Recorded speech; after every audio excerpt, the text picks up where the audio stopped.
background, but you're in the dark. But before I could see you, but I couldn't see what I've written because today I got my first pair of reading glasses. I don't even know how to put them on. Okay. So my name is Ann James, and I am the artistic director of Celebration Theater. And yes,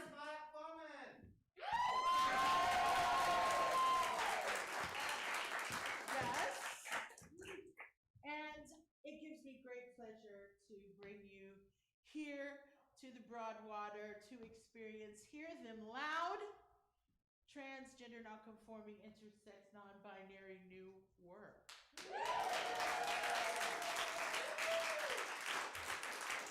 Now I'm going to turn it over to Shaan Dasani, who is the producer of this production. At Celebration, we really do believe that as we have programming come through, it's very, very important that the leadership of that programming identifies with the programming. Because we all know that voices can get clouded and voices can get muted. And if we put someone in the forefront as a leader in the identity that we're sharing and celebrating, it always works out for the best. So I'm going to turn it over in a minute. We're coming up on our 40th year. Next year will be the 40th year of Celebration. And yeah, we're one of the oldest LGBTQIA organizations in the nation. So very, very proud of that. Some people say the world.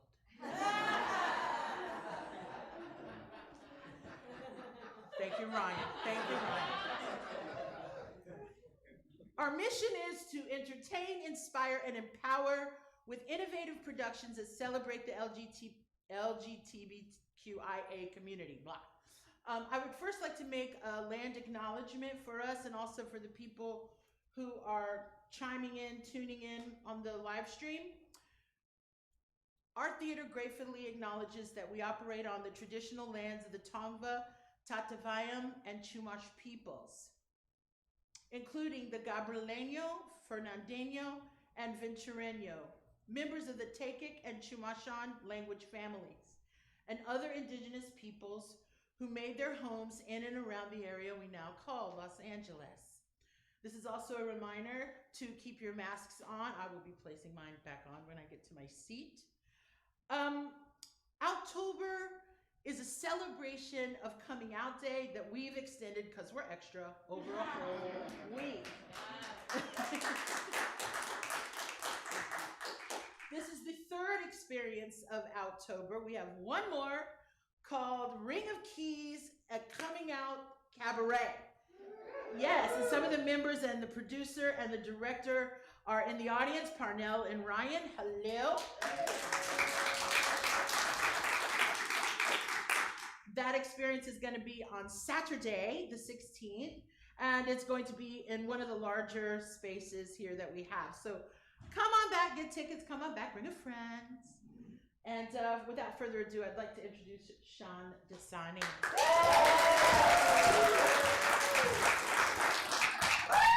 Thank you. Thank you, everyone. If you see a little red on my nose, it's this intense mask that I have. It makes me look like Bane from Batman. That's what that is, but my nose is fine. My name is Shaan Dasani. I use he, him, or they, them pronouns. I am an actor, producer, writer, and first-time theater director.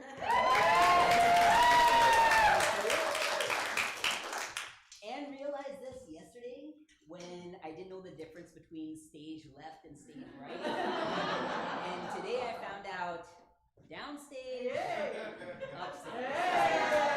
We're learning things in this process. Yes, that's right. That's what happened. In other areas, we're golden. I want to thank Celebration Theater, Ann James and Christopher Maikish, who is the executive director of the theater, who had this idea, approached me with this idea, and then trusted me to carry out the vision, and then armored me with the best associate producer in the world, Amanda Kruger.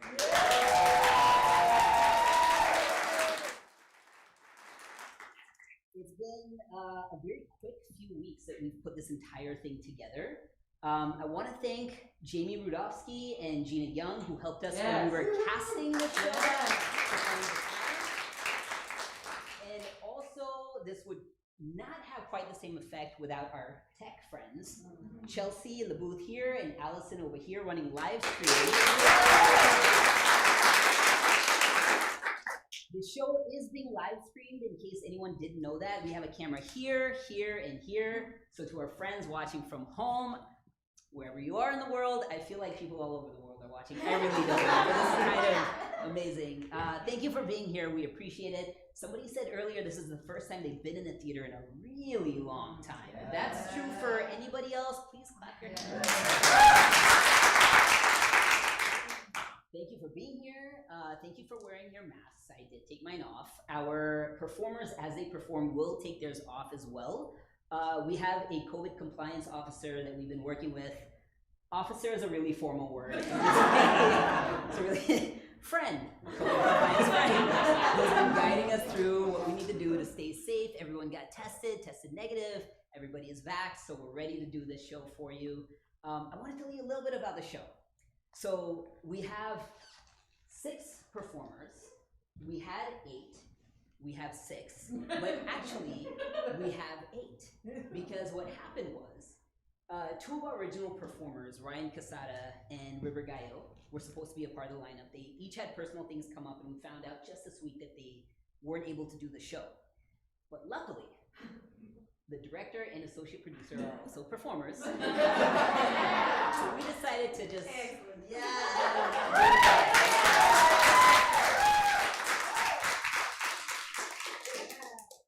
What we have tonight is a collage of performances. We didn't want to interrupt this flow of performances that are coming up. So it's going to be performance, performance, performance, performance, performance. Take it in. It's going to be a kaleidoscope. You're going to want to learn more about the artists. There's a QR code, I think, on the ticket. Folks have a hard ticket or something.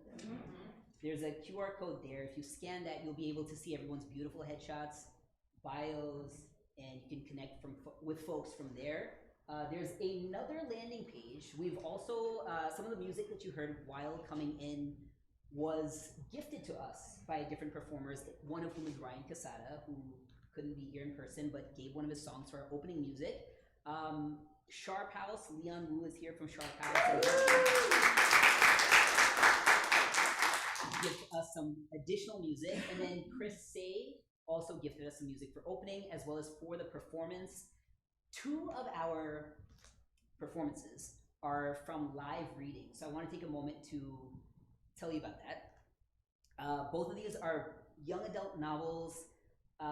One is from Aidan Thomas called Cemetery Boys. It's currently available. The other book is from Tablee McSmith, and the book is called Act Cool. We'll be reading from that.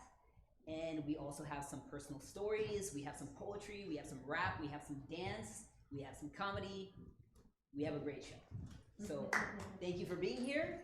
And without further ado, hear them loud.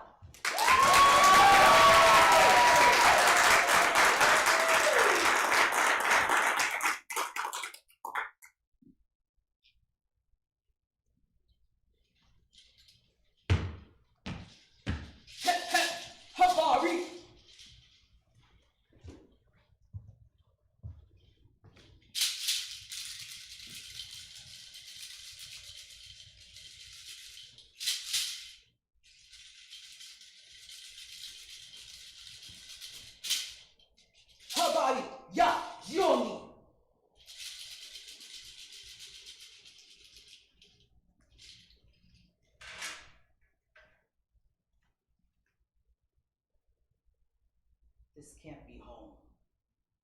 It's foreign. It's cold. And I'm not yet born. I'm not yet old. Too soon to upend. Only defense is to blend. Try to fit in. Follow the trends. Make some friends. But to what end?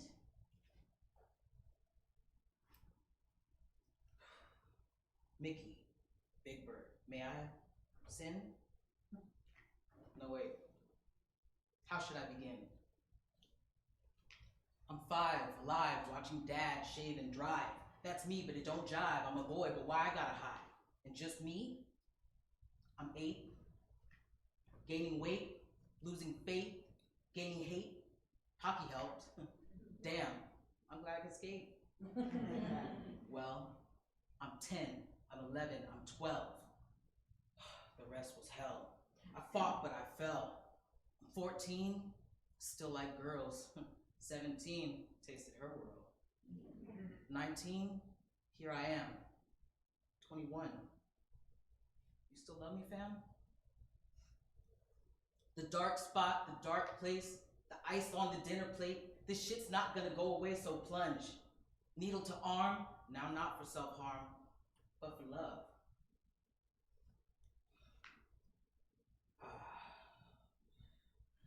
I can breathe. Holy shit, is that me?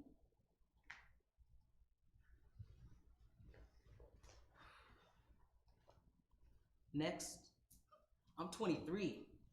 Woke up, finally free, finally he, finally me. I can't hardly believe. Yo, is there anything stronger than this morphine drip? No, it ain't. I don't even trip. Cause for this unit, I'll take this shit. It's well worth it. Cause legit. I never saw 7, though I did get to play ball. And 15 was the lesson, though I dare not pass it on. And 4 was the insight I carried from 3. But 19 was the first glimpse I truly got of me. You go through the hard times, you fight the hard fight, the darkness and maladies that come in the night. But you wake up to sunshine, you wake up to rain, or like me, you wake up on that table in pain. But some pain brings a smile, brings it was all worth my while. And that's what I would tell that sullen, dark child. You can't see it now, but I am your then. And one day you and me, we're gonna be friends. And one day you will see 33 with no lens. And then 40 and 60, who knows when it ends. But one day you'll believe that your name is Begin.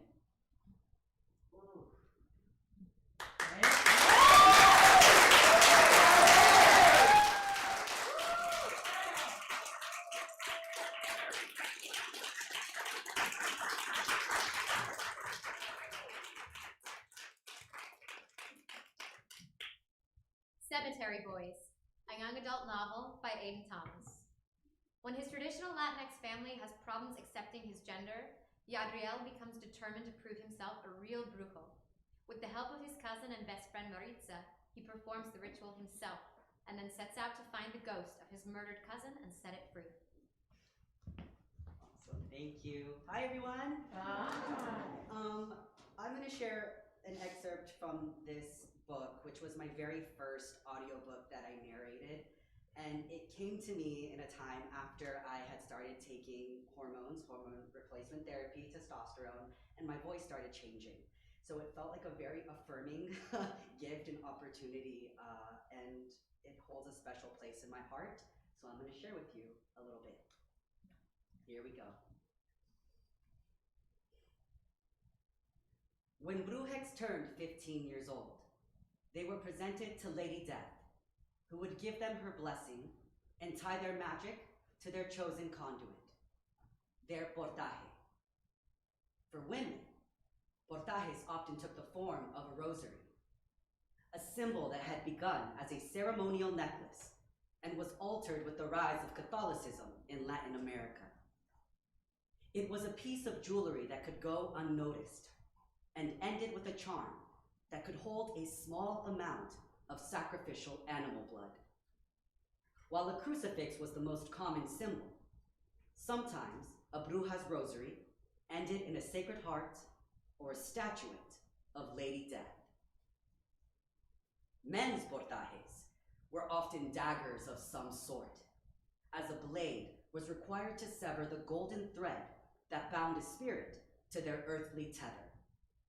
By cutting that tie, brujos were able to release spirits to the afterlife. Being gifted your portaje was an important rite of passage for every brujex. Everyone, except for Yadriel. His quinces had been postponed indefinitely. He'd turned 16 the past July, and he was tired of waiting. In order to show his family what he was, who he was, Yadriel needed to go through with his own quinces ceremony with or without their blessings. His father and the rest of the brujex hadn't left him with a choice. Sweat trickled down Yadriel's spine, sending a shiver through his body. The air felt charged, like the ground hummed with energy below his feet. It was now or never. Kneeling before Lady Death, he unpacked the supplies he needed for the ritual. He placed 4 prayer candles on the ground in a diamond to represent the 4 winds. A clay bowl went in the center to represent the earth. Yadriel had nicked a mini bottle of Caprito tequila from one of the boxes that had been gathered for the Dia de Muertos ofrendas. He fumbled with the bottle before popping the cap off and pouring it into the bowl. The smell stung his nose. Beside it, he placed a small jar of salt. He dug out a box of matches from the pocket of his jeans. The flame trembled as he lit the candles. The flickering light sparked the gold threads in Lady Death's mantle, catching in the folds and crevices. Air, earth, wind, and fire. North, south, east, and west. All the elements needed to call upon Lady Death. The last ingredient was blood. Calling upon Lady Death required an offering of blood. It was the most powerful thing to give, as it held life. Giving your blood to Lady Death was giving her a part of your earthly body and your spirit. It was so powerful that human blood given in sacrifice could not be more than a few drops. Otherwise, the offering was enough to drain any brujex of their life force, leading to certain death. There were only 2 rituals that ever called for brujex to make an offering of their own blood. When they were born, their ears were pierced, releasing a pin-drop amount of blood. This act enabled them to hear the spirits of the dead. Yadriel's ears were gauged with black plastic plugs. He liked paying homage to the ancient practice of brujex stretching their earlobes with increasingly large discs made of sacred stones like obsidian or jade. Over the years, he'd gotten them to about the size of a dime. The only other time brujex used their own blood as a sacrifice was during the quinces ceremony. The offering was made from their tongues to let them speak to the diosa, to ask Lady Death for her blessing and protection. And that cut was made with their portaje. Maritza pulled a bundle of cloth from her own backpack and held it out for him to take. "It took me weeks to make," she said, as Yadriel untied the twine. "Burned myself like 8 times and nearly cut off my finger, but I think my dad has pretty much given up trying to keep me out of the forge." Her shrug was casual, but she stood tall, a proud grin pulling the corners of her lips. Yadriel knew this was a big deal for her. Maritza's family had been forging weapons for the men for decades, a trade her father had brought over from Haiti. She had a keen interest in learning how to craft blades from him. Since blood wasn't used with the blades until a boy's quinces ceremony, it was a way for her to still be a part of the community without compromising her ethics. Her mom didn't think it was a proper career choice for a girl, but when Maritza set her mind on something, it was impossible to dissuade her. Nothing gaudy and ridiculous like Diego's. she said with a roll of her eyes, referring to Yadriel's older brother. Yadriel pulled back the last of the cloth to reveal a dagger nestled inside. Wow, he breathed. It's practical, Maritza explained, hovering over his shoulder. It's badass, Yadriel corrected, a wide smile pressing into his cheeks. Maritza beamed. The dagger was the length of his forearm, with a straight blade and a crossguard that curved like sideways S. Lady Death had been delicately painted onto the polished wooden grip. Yadriel held the dagger in his hand, solid and reassuring. He traced his thumb along the thin lines of golden paint that radiated from Lady Death, feeling every intricate brushstroke. This was his dagger, his portaje. Yadriel had everything he needed. Now all that was left was to finish the ritual. He was ready for this. He was determined to present himself to Lady Death, whether or not anyone else approved. But still, he hesitated, clutching his portaje as he stared up at Lady Death. He sucked on his bottom lip. Doubt crept its way under his skin. Hey! Yadriel jumped as Maritza placed a steady hand on his shoulder. Her brown eyes were intense as she studied his face. It's just... Yadriel cleared his throat, his eyes sweeping around the room. Maritza's eyebrows tipped with concern. A Brujex's quinces was the most important day in their life. Yadriel's dad, brother, and abuela should have been standing next to him. As he knelt on the hard stone floor, the emptiness pressed around him. In the silence, he could hear the static of the uneasy candle flames. Under the hollowed eyes of Lady Death, Yadriel felt small and alone.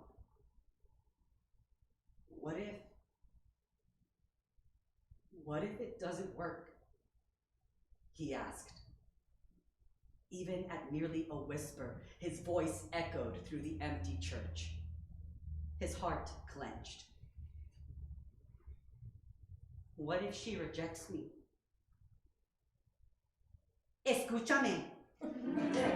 Maritza gave his shoulders a tight squeeze. You've got this, okay? Yadriel nodded, wetting his dry lips. You know who you are. I know who you are. And Our Lady does too. She said with fierce conviction. So screw the rest of them. Maritza grinned at him. Remember why we're doing this. Yadriel steeled himself and spoke with as much courage as he could muster. So they'll see that I'm a brujo. Thank you.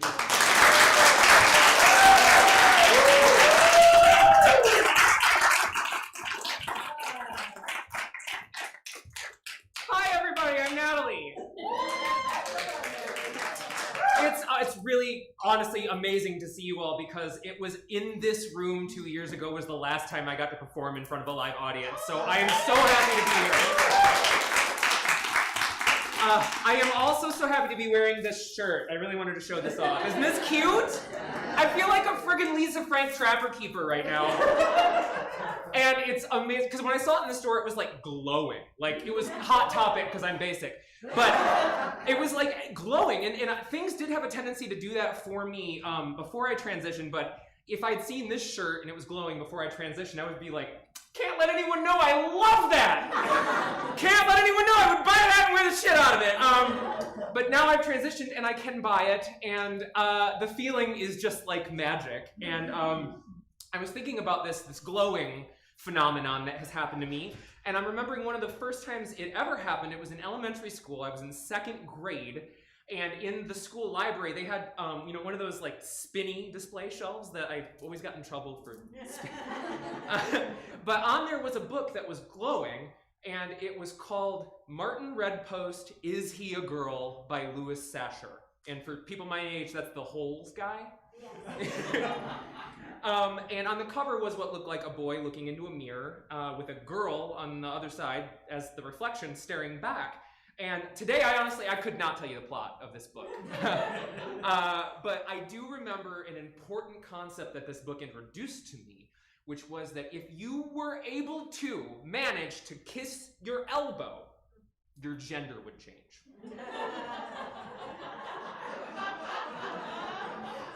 And I didn't understand the significance of that back then, but darned it if I didn't spend hours in my room trying to do that. And I didn't know who I was yet. I just know that I felt kind of wrong. I knew that I felt like I needed to change, and so there I would be in my room, trying to be amorous with my humorous. That one's for me. That one's for me. But spoiler alert: kissing your elbow is extremely difficult. I guess it's impossible. I don't believe it. But I looked for magic everywhere as a child, and I never really quite found what I was looking for. I was kind of yearning for something that I was trying to not think about. I had like an unarticulated fear that made me distracted. I would try to use music as replacement for my own thoughts, and that works well for a while, but then I'm like, why does girls just want to have fun make me so sad?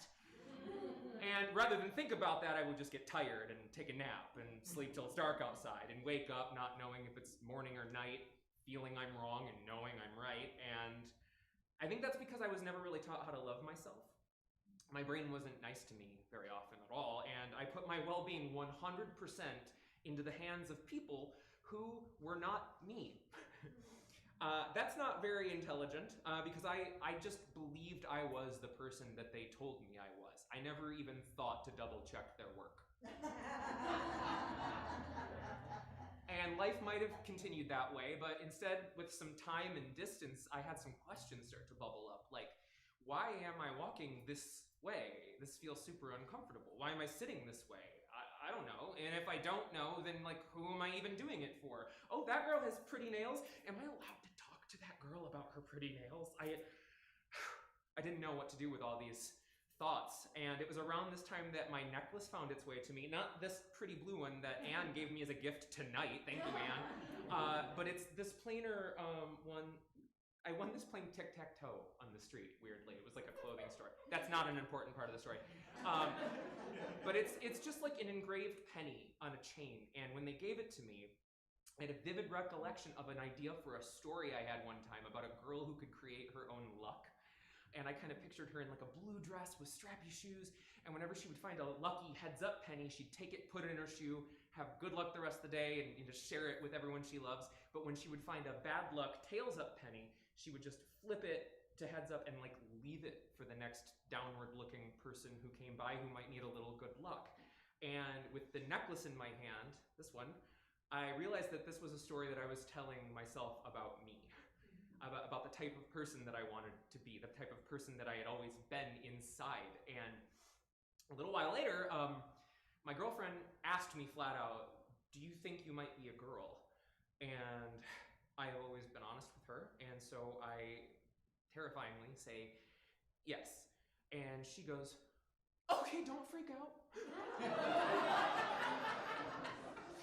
How about this? On the way to work, we'll stop by CVS, we'll pick up some nail polish, black, so no one can say anything. And then when we get home from work, if you want, like, I can paint your nails for you and we can just see how it feels. And I said that sounded amazing, and I started crying. And at night when she was painting my nails, we accidentally spilled it because we weren't used to it. It was just sitting there on the blanket and just fell right over. And we tried to clean it off of her blanket quickly, but it did leave a stain. And the stain was kind of looked like the shape of a heart, accidentally. And we both looked at each other, and I'm pointing at her because she's over in that general direction. We looked at each other and we felt like maybe that might mean something.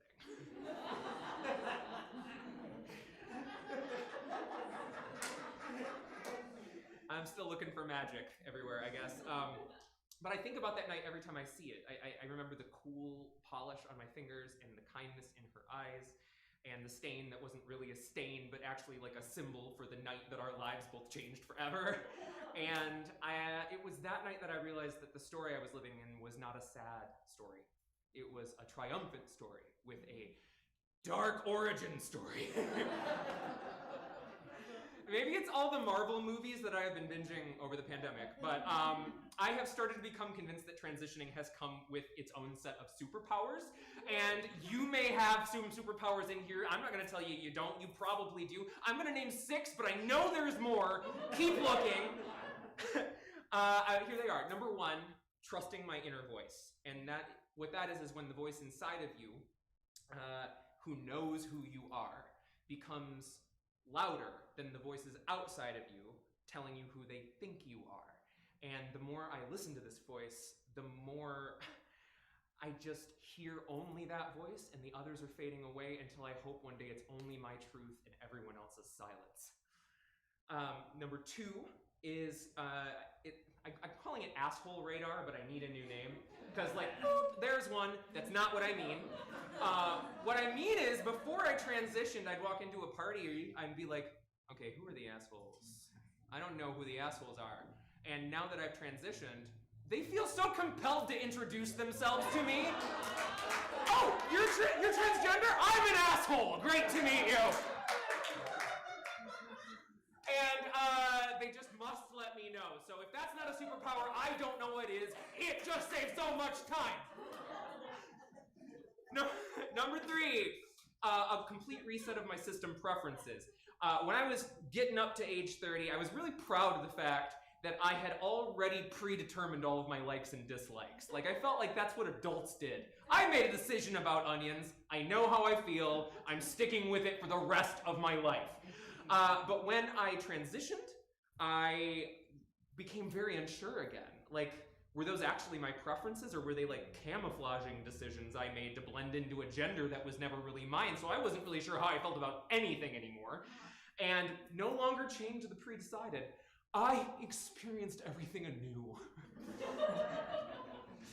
As if for the first time, and I'm shocked by how many things that I thought I hated that I love, like Dijon mustard and like scallions and red onion. I used to hate onions, and now I'm really getting into them. And how many things I once held so dear that I just don't like anymore, like all of that Ravenclaw merch I still own, and that red and gold scarf it took me over a year to knit. And maybe just the things that we think are facts about ourselves were just formed by arbitrary choices that we only half remember making. Preferences limit you from a totality that just accepts everything. Number 4, I like who I see in the mirror. For most of my life, I did not think that was a possibility. But now I smile when I catch my reflection. I have talks with myself. Like, honestly, it makes me sound crazy, but honest to God, back and forth conversations with myself. And I find myself feeling grateful. Grateful toward me and feeling like, she's so bold. She's so gorgeous. I can't believe I get to live her life. She tries so hard. She cares so much about the people around her. I'm so grateful to her. I'm proud of her. I want to take care of her. I want to learn to eat better and get more sleep. I want her to live a long time. And it occurs to me that this is the first time I've had thoughts about getting well that didn't come from a place of self-hate. And these are like the healthiest thoughts this brain has ever experienced. Number 5, I've stopped lying to myself. Hiding used to be so much a part of my identity. I hid in jokes and concepts. I was like the most closeted smoker because I needed one tiny rebellion I could control. When I got sad, I just tried to ignore it until it went away. And that meant that I would be sad for what I called no reason, like 2 days a month. And I thought that that was like maybe chemical, or at least manageable. But I felt like I could probably do a lot worse, so I never really tried to do any better. But now I'm done with the hiding, and I share the deep, hard stuff freely because I've discovered that we are all the same. And if I really believe that, why would I keep quiet about the things this body feels or the things this mind thinks? I'm in a rental, you know? And I realize I'm in a rental, and all I want to do is just open up wider and wider and let it all in and feel everything, and then have the brazen audacity to think that I can put it into words. Last one, number 6. The opposite of comedy. You might not believe it, but I was a stand-up comic for 10 years. And before that, a mere household jester, singularly focused. Thank you. I was just focused on cheering up my mom after my first dad died, and after my second dad died, and after my third dad cheated on her. But she taught me that her mood was my responsibility. And it was very hard to not feel that way about the whole rest of the world. I thought that the only reason I had been born was to make people laugh. And that makes me think about one of my favorite shows, Steven Universe. Has anyone seen the show? Yes? Okay, yes. Okay, great. So I'm gonna try to not be spoilery, but there's a character on the show whose thing is when they cry, they make everyone around them cry. Like it just shoots out of them and everyone else feels this intense sadness this other person is feeling. And later in the show, they kind of realize that might be abusive. So they stop. And they stop what they think is maybe their only power, and they stop crying, and those tears evaporate and become clouds, which when you touch them, they actually make you feel happy and calm and peaceful. When she gave up what she thought was her only strength, she found that her true power was the exact opposite of that. My need to be funny came from my inability to tolerate sadness in myself and in other people. And once I began to address that and truly let the sadness in and see that it didn't overcome me, I wrote about it. And that's when I discovered that my true power wasn't being funny. It was being able to articulate sadness.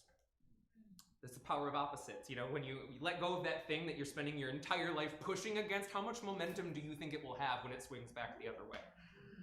I feel like I am discovering new powers all the time, but the best thing of this is, even when I'm in the midst of a really, really rough day, I'll have this small moment where I like reapply my lipstick and I will catch my eye in the little pocket mirror and I'll think, that girl is having the same day as me, but I believe that she can handle it. And then she'll give me a sly smile and her eyes are so alive and so full of joy and mischief, and I feel sorry for anybody who doubts her because they do not know her like I do. She's reading the books that glow for her now, and I don't care who sees me. She has the power to love herself now because I finally had the power to just be me. Thank you.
What does it mean to be non-binary enough? Was that enough?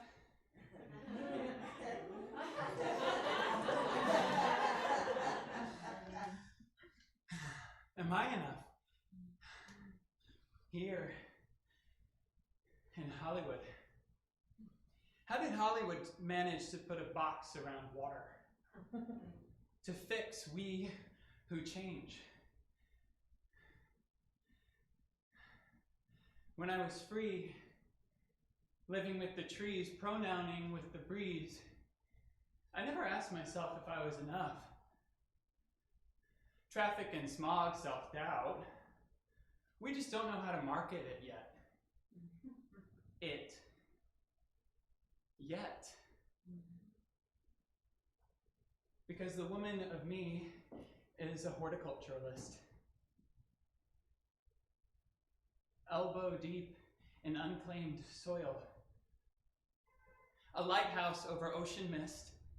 A poet. The man of vine. Constantly softening what it means to be daddy. Big hairy hands tucking in my inner child at night, smoothing the bed creases. And they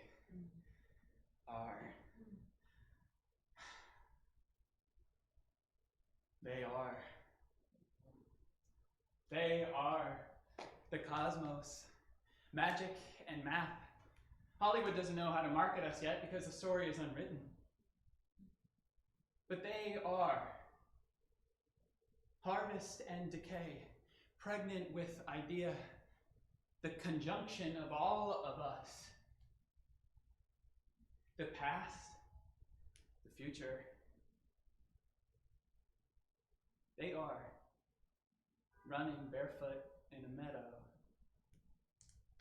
of now.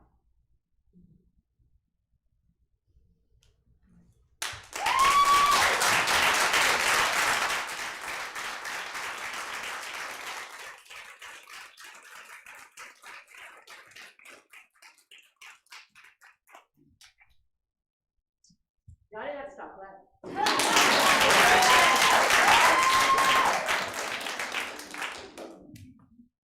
How y'all doing? Let me go ahead and take this off. Yeah, no.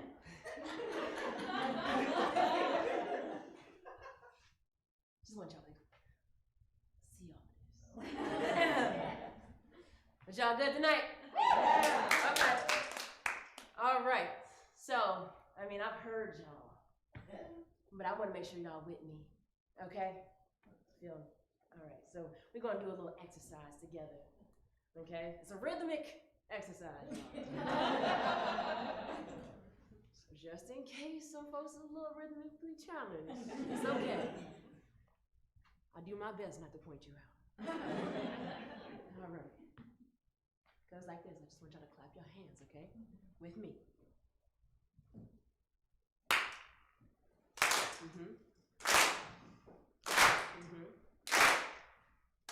Now, I want y'all to make sure you keep this rhythm because I don't want to.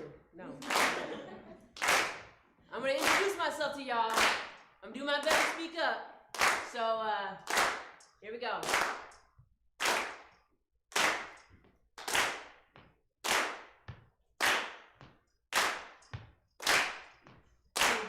Earth is my mother and time is my father. That means I'm not a human, I'm a celestial product. I'm the culmination of series of events that made me uniquely who I am. That means the universe birthed me to be aptly, manifesting, everlasting, and exactly who I am. That's B. I'm born in a gender, and I'm born in a sex. When there's not issues, hashtag that makes me blessed. Changing to loving-ish on the trans spectrum. Transmits like wearing a pants and sporting a short, and I'm exposed my life to the full for me more than you expect or a bargain for. I'm big.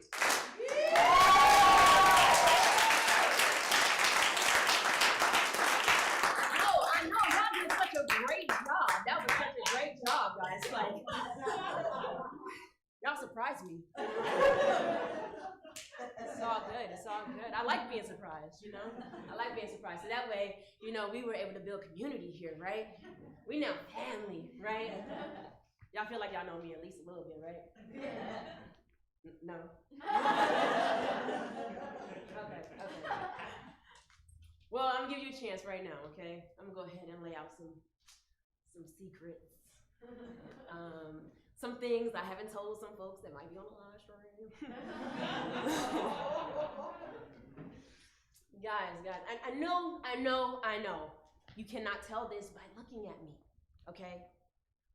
But the truth is, I like guys. Well, hold on now. I mean, that was until I realized that, I just really wanted to be one. And apparently that didn't last too long though, because, one night, I was just walking on over to the club and boom, ran into the bouncer. He just stopped me, was like, that'd be $40. Woo, and I was like, sir, your flyer says ladies free before 11. See, he snatched that flyer right out my hand and went, okay. So then, of course, pulled out my ID. Looked like, here you go. And he was looking at it like,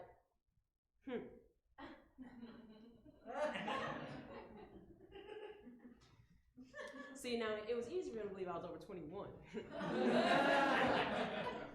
But not that I was born female? Okay. It's cool, y'all.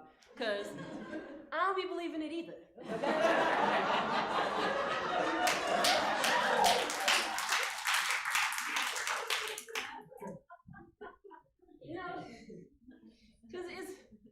Because it's hard. It is hard to determine, whether to transition or not to transition. I mean, some of y'all know it's hard being a black man in America, okay? So now try being a black man who's a black woman who's a black man, on the inside. I mean, there's just layers.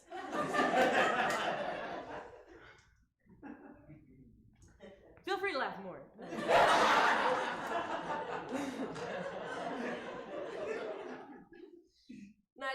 Like growing up, right, I had this cousin who was like a perfect replica of me, okay? Like he was like same height, same build, it was great. See, I was like my size Barbie and he was my size Ken. See, all the little frou-frou dresses my mama would buy for me, hopefully she's not watching. See, I would just pass them right on over to him. All that corduroy, them really dope prints, I was like, give me those, Be sitting there in the dead of July, like, I look good in my corduroy and my turtleneck. Yeah, that's the Tyrannosaurus Rex right there. Be sweating, almost about to pass out. It's cool. I feel secure.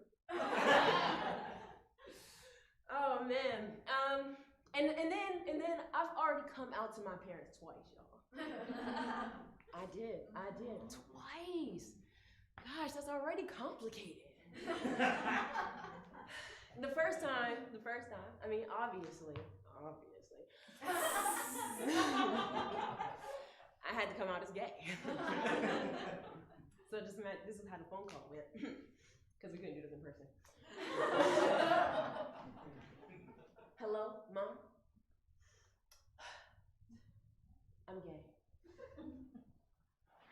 Why? Not my baby. Where did I go wrong? Was it the all-girls school?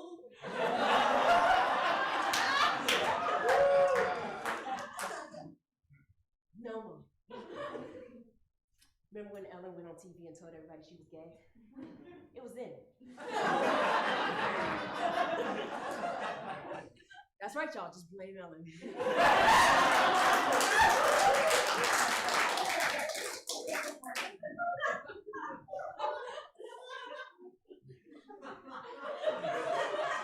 I hope she's watching. And the second time I came out though, see, I had to come out as an actor. See, I'm hearing it off finger.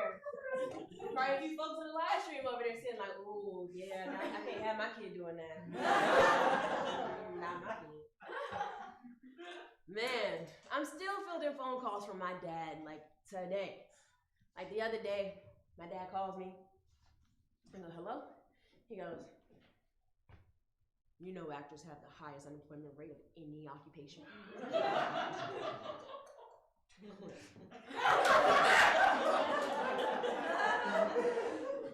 I hadn't even had breakfast yet, y'all. Like, I was so ready for a great day. And I was like, now it's just gonna be mediocre. No, but that's just because my dad like just has this thing, like he just feels like millennials are just lazy, and not really about the life that they was about, which we not, but that's on a different note. But the truth is, like, I'm like, Dad, like millennials have literally reshaped everything. I mean, that's transportation, parenting, food. Y'all know how y'all got y'all food last night. And dating. And did all of that while playing video games. So what y'all think we doing when we walking around with our heads in our phone, huh? What is it? Duh, trying to take over the world. See, I got one. Oh, and trying to collect them all. That's like the same thing though, right? Like, that's the same thing. Almost got a Pikachu just now. Oh man. You guys are giggly, not laughing. It's all good. But so and then there's dating, right? There's dating. So this is my take on dating as a millennial, y'all. Swipe, left, swipe. Oh my God, guys, it's a match! Yo, she's so cute though. What do I say? Y'all wanna play it cool? Hold on. Hi, my name is B. You match with me. I'm trying to get to know you. See our chemistry instead of dinner. Come to my place.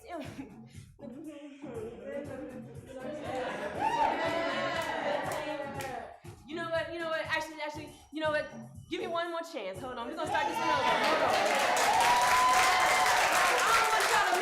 I don't want y'all to miss nothing. I was going hum in here. Okay? I was gonna do y'all a favor and just be like, y'all, I'm gonna get off the stage. But I didn't want to do that to y'all, because y'all paid to be here, so. So, leg up.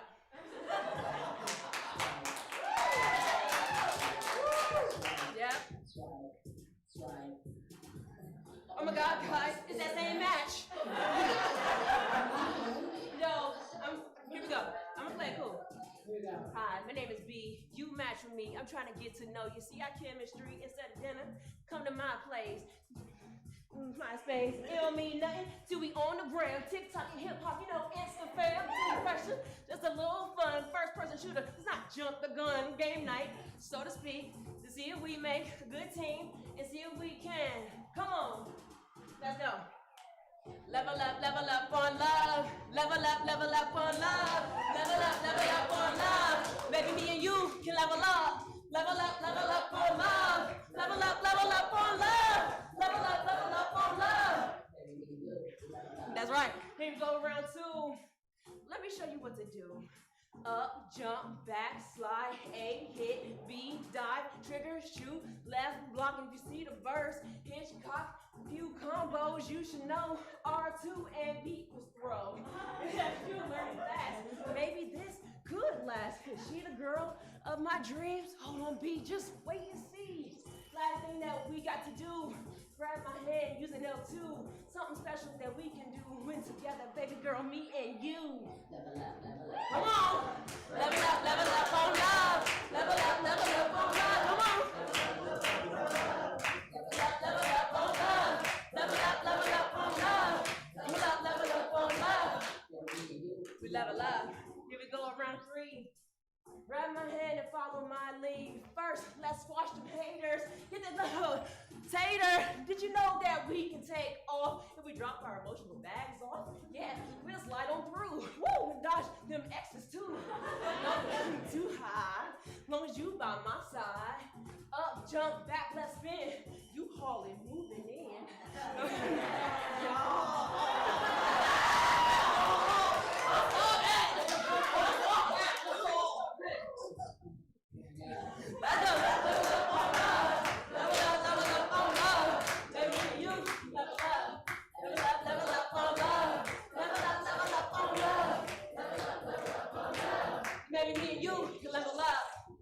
we go. We got it to a boss level. Yeah. That's what she get to me, mama. Wait, what you mean so soon? We right? I mean, come on, y'all. It was just a game. It was just a game. You know, I thought it was something special. You know what? Right? I had to thank her. So I'm gonna go right back to doing what I was doing right before she got there. Left, swipe, swipe, swipe. It's a match, y'all!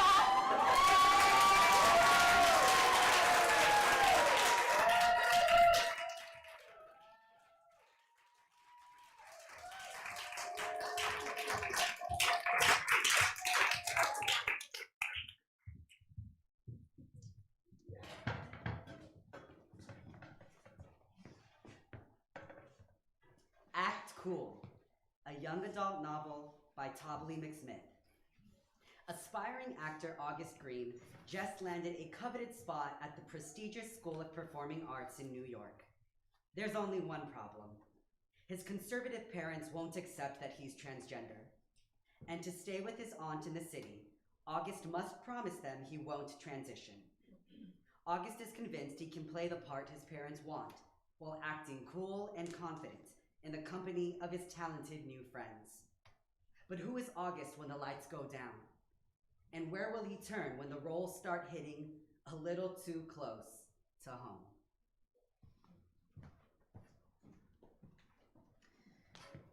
I should be home right now. I should be studying, or sleeping, or taking some time to myself.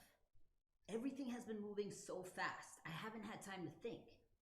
But how could I pass up an invitation to a party from Yasmin? When I told Anna about the party, she freaked out. According to her, Riley isn't the best actor, but he's popular. She swore the VIPs of SPA would be at the party. How could I miss that?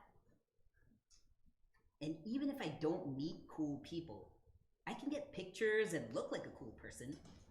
I'm typically shy at parties unless I know the people, but that won't get me noticed. Tonight, I will play the role of party guy. I invited Anna to the party.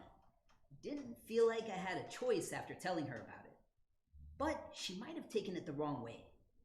I realize now, as we eat dinner, that she might think this is a date. Thanks for inviting me out, Augustus. Anna says, with a big smile. No problem. I've never been to Riley's, but I hear his parents are super rich. Like, they own a hedge fund rich. Oh my god, this matzo ball soup is so salty. Maybe she doesn't think this is a date. I've never been on a date, so I wouldn't really know what one feels like, but she's acting flirty. How's your burger? She says, good. I say, with my mouth half full. My aunt is vegan. It's a struggle. She looks around at the diner, then claps her hands together. This is such a cute first date. Yes, this was a mistake. I like Anna, but I don't like Anna. I don't think of her at night or get nervous when she looks at me in class. All those things happen for Yasmin. Too bad she's with someone. Anna steals a fry. How do you know Riley anyways? I mean, how did you find out about this party before me?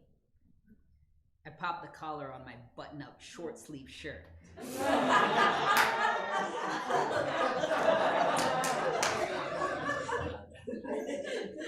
A score from the thrift store down the street from my aunt's place. I went shopping today. I needed a party shirt for the party, yeah. Guess I'm more popular, I say. She rolls her eyes playfully. I guess so. She says. But you did put people on notice with that monologue. She takes another fry, thinking. It was just so smart. Everyone was talking about it yesterday. Everyone? I ask with a slight crack in my voice.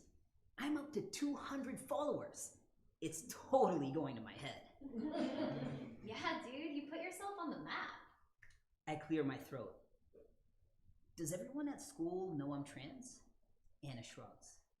I'm not sure everyone. I mean, that's dramatic. But some people might. Does it matter? Sometimes I want people to know, but other times, I'd rather keep it to myself. Being transgender felt like something to be ashamed of back in Pennsylvania. Something to hide. Something to never talk about. I wanted the class to clap because I'm a good actor, not because I'm transgender. They liked both things. It was a good performance with social commentary. She does the chef's kiss. But how do they know? I ask, unable to let it go. Anna waves me off. At SPA, your gender identity doesn't matter. It's just another thing.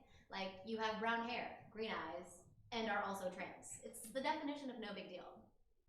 She's so flippant about this. Does she understand it's not that easy to be trans? Even in a liberal New York school? My old town was different. I'm still adjusting, I guess. That reminds me. Anna says while mashing up matzo balls with her spoon. I think you should tell our lunch bunch the truth about your parents. Real freaking ironic coming from Anna, who has yet to tell me that her dad is Mr. Daniels. My muscles tighten up in defense of my lies and anger at hers. They don't need to know, I say. It changes nothing about me to know about my parents. I disagree. She says, then reaches across the table and puts her hand on mine. Letting people know you isn't a bad thing. You don't have to keep your guard up all the time. Her advice is probably sound, but I'm too busy thinking about why she won't tell me about her dad. I decided to wait for her to tell me about Mr. Daniels, but it's starting to annoy me. I'll think about it. I lie. We finish our meals, split the bill. I had only $20 and head straight into the night. I picked a diner close to the party, but not close enough considering how much it's raining. We walk under my $4 umbrella purchased from the bodega. It's a shiny umbrella. It's a tiny umbrella. So we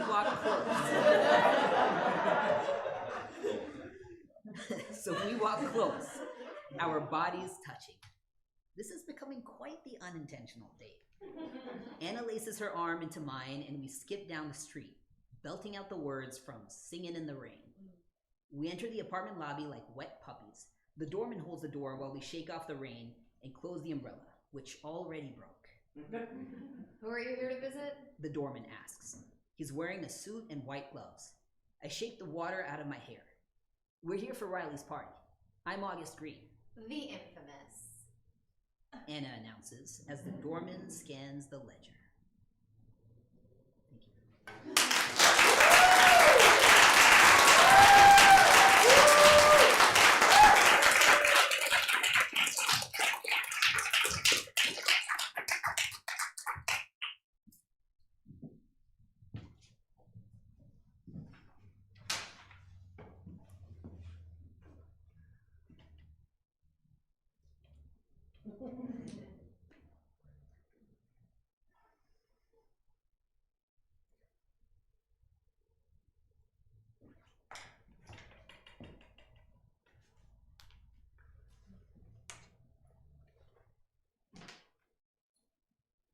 Oh, hey.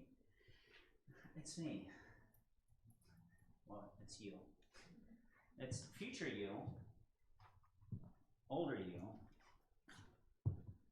Wrinkles and added weight you. I wanted to let you know that what you're feeling right now is not a sickness. It's not a disease. It's not wrong or ugly. I know you can't find anything to help describe what you're feeling inside. Before you look in the Encyclopedia Britannica, remember that it's horribly outdated by the time you think of that. It was outdated when Mom and Dad bought it, but they wanted us to have information, so please accept that gesture. And they love you beyond measure. Now, I want to throw something else out to you. When your brother dares you to draw something really badly to see if mom still likes it, don't do it. It's a trap, and he's kind of a jerk. Look, you feel that you're different, and you are, but not in any kind of a bad way. You're far freer than you have any idea, and you'll see this as you continue to grow. Sometimes something so freeing will cause you to bury emotions down deep inside. You won't tell people because you're afraid that they'll not understand and they'll push you away. Don't push them away instead. You're gonna have a few friends growing up, you know. Some mean the world to you. Some of them are gonna go away. Some of those people come back. Some will give you a reason, and some people just vanish. You're gonna be enrolled in your church's school for 6 long years. That is going to cause you to feel great pain about who you are inside. So what I need you to do is to cherish your bike rides into the country. Those moments where you can just get away from everything and scream, or dance, or just sit and cry. Your stuffed St. Bernard Maggie is still with us. As you grow, she's going to listen to all of your thoughts, and she is going to soak up all of your tears. She says hi. Now in junior high, you're going to come out to your best friend. And he is going to betray you in the worst possible way. And this will do irreparable damage to your psyche and to your trust in everybody. He's a snake lying in wait. You know, come out to him if you think that you can. Don't come out to him.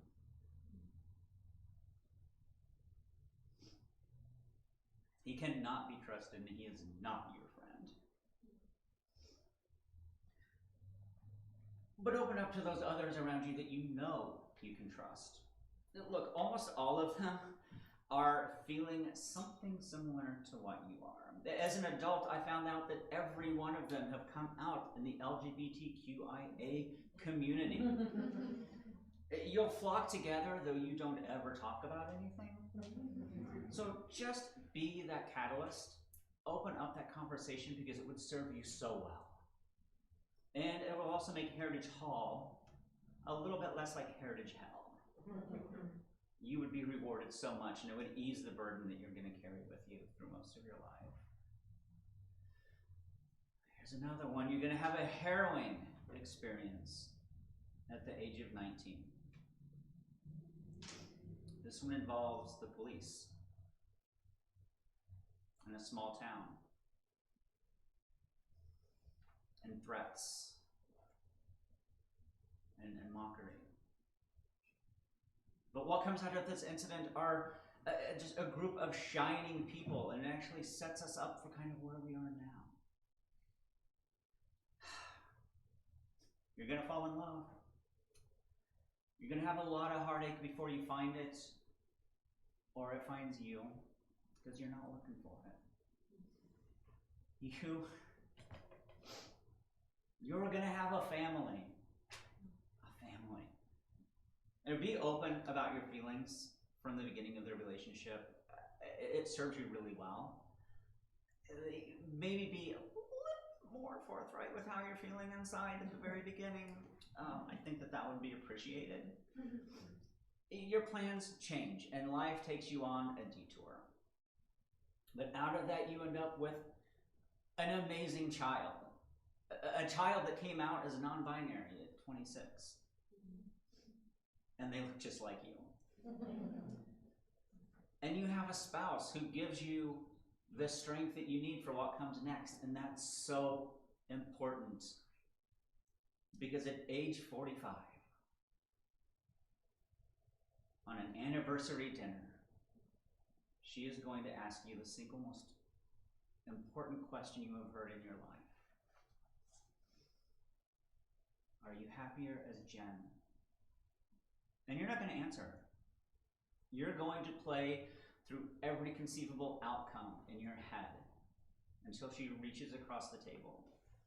She grabs your hands and just lovingly says, "It's okay.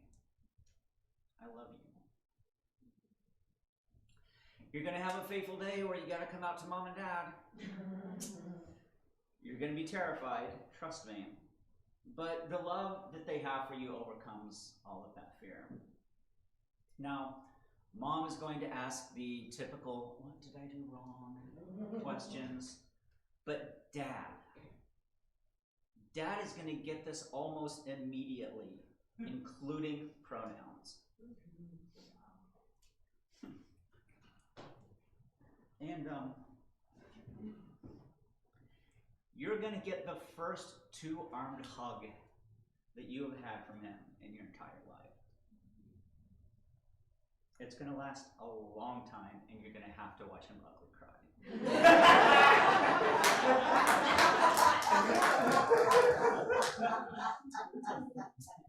Now, ironically, you do this on National Coming Out Day, which is a thing you didn't even know existed this week. You have an amazing army of supporters in Indiana. And these are friends that you never thought that you would have given what happened in junior high. And when you tell them, they embrace this news, and you. You'll come out to them. You're going to lose some friends here. It's okay. All but one of them come back. And that's okay, because that's a part of life.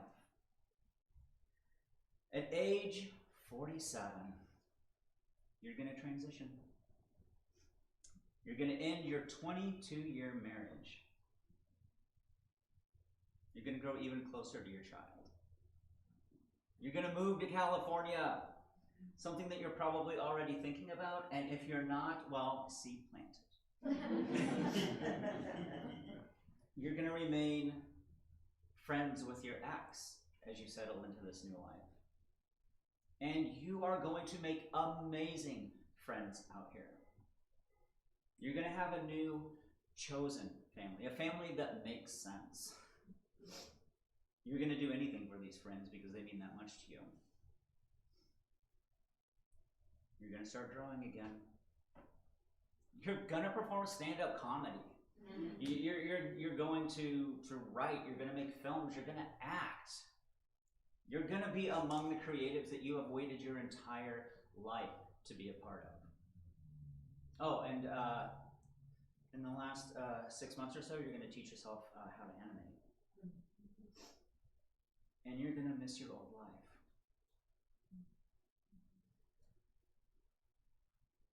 And that's okay. It was a really good life. You're going to question at some points whether you made the right decisions. Here and there. And you did. This is all to say that you can actually alter this path. You can come out earlier.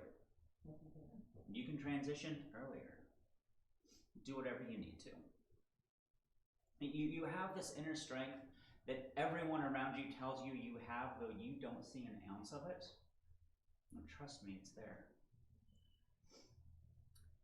One thing I want to remind you of is do not lose that sense of wonder in our inner child.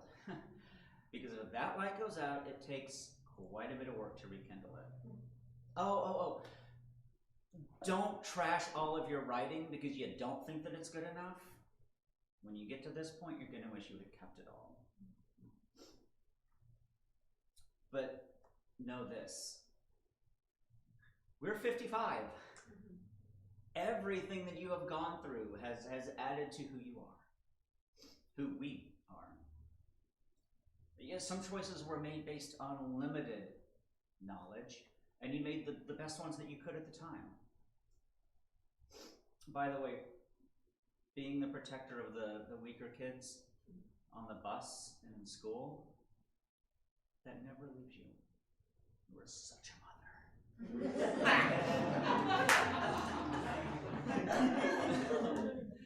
So what I'm here to say is that we're here. Like, we're making a difference. And this is another new chapter in our life. And we're in this together, and I promise to look out for you. But most importantly, Stephen, I love you.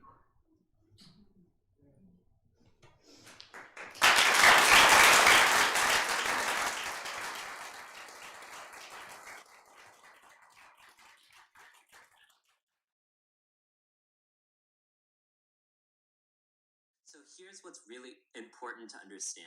One of the predominant tactics of colonization across the world was imposing people into Western gender norms. And I say imposing people because it wasn't just indigenous gender variant people, it was all people. And all people were policed into what white men and white women should look like. The most visible, explicit example of this is cross-dressing legislation. So in India, the British actually passed a law that forbade any public displays of visible gender nonconformity and required gender nonconforming people to register themselves with the police so the police could ensure that they weren't cross-dressing, right? We're talking, this is in the late 1800s. And so the caucasity of telling me that we are new when actually what we are is disappeared. So what I want us to reframe the conversation is it's not that we're new. This is a struggle that has gone on for hundreds of years. So it's not just that we were visible and then we were erased and then now we're visible again. It's just that as history actually goes, they disappear us. And so what I've been trying to ask as an artist is, why do they need to disappear us? And what I realized is in our existence is an alternative. And the way that power works is by erasing an alternative so that people think that the status quo is the only way to live. But in trans existence is possibility. We're actually showing people you get to choose your own family. We're showing people you own your own body. We're showing people you get to choose your own beauty.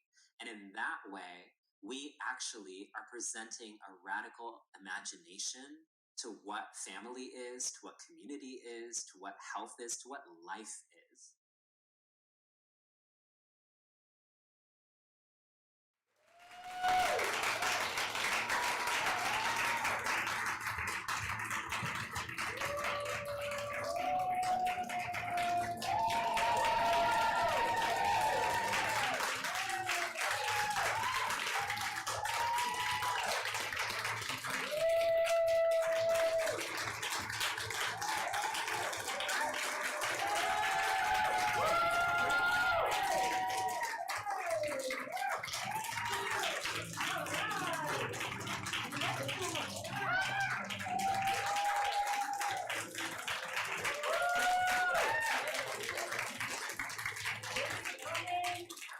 Real quick, because we didn't get to do it before, Natalie, Nicole, Dressel. Yeah. Vittorio, Wyatt, Quinn.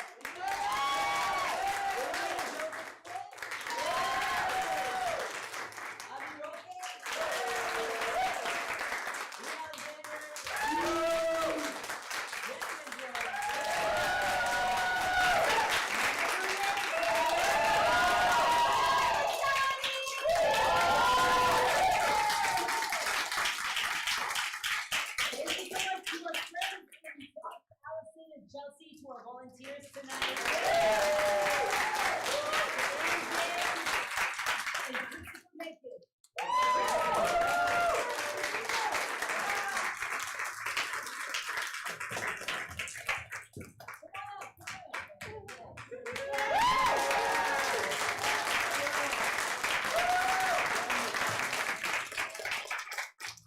Thank you all so much for coming. This really means a lot to us. This is number 3 of 4 events that we're holding for coming out. For OUTober. I'm so excited. Oh my God. Yeah, we got one more coming up Saturday, 8 p.m. In fact, our director's in the house tonight. The program's called Ring of Keys, a Coming Out Cabaret. An amazing array of Broadway songs that circle around the experience of coming out and what it means to really plant a flag and own ourselves. Yes! So we're going to have a drink. Yeah. We're going to invite you over to the plunge for a little drinky poo. And if you want to speak to our amazing artists, they're here kind of hanging out for a minute. So thank you for coming.